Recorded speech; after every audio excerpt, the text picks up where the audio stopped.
हो, मला अक्कल शिकवू नका. आम्हाला आमचं काम माहिती आहे. सर्व चेक करूनच आम्ही दरवाजे लॉक करतो.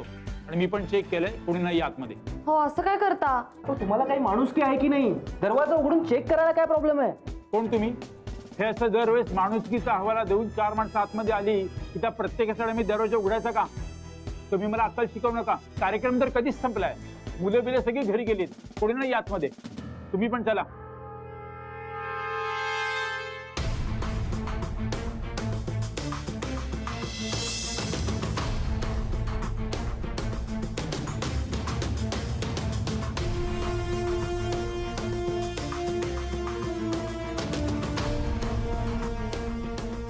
टॉर्च.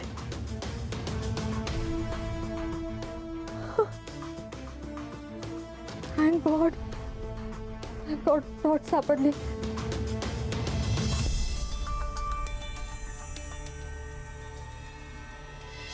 पण प्लीज. तुम्हाला सांगितलं ना एकदा, नियम म्हणजे नियम. चला इथनं. तुमच्याशी बोलण्यातच काही अर्थ नाही.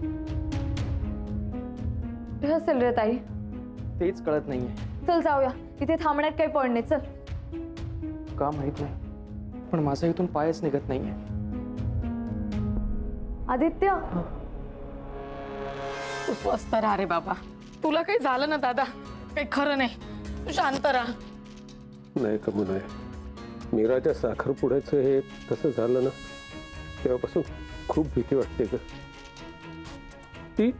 ती बोलत नाही काही, पण मनात काय विचार करते ना, ते का परमेश्वरालाच ठाऊक. मधुरा कशी बोलून मोकळी होते, मला तिची काळजी नाही वाटत. पण हिच्या मनाचा थांगच लागत नाही. हल्ली कानावर खूप चुकीचं येतं. खूप भीती वाटते. नको ना काळजी करू. तू स्वस्त राहा, अगदी स्वस्त राहा. हे बघ, तुझ्या काळजी करण्याने ती लवकर येणार आहे का? हे बघ, ज्या गोष्टी व्हायच्या असतात ना दादा, त्या झाल्याशिवाय राहत नाही.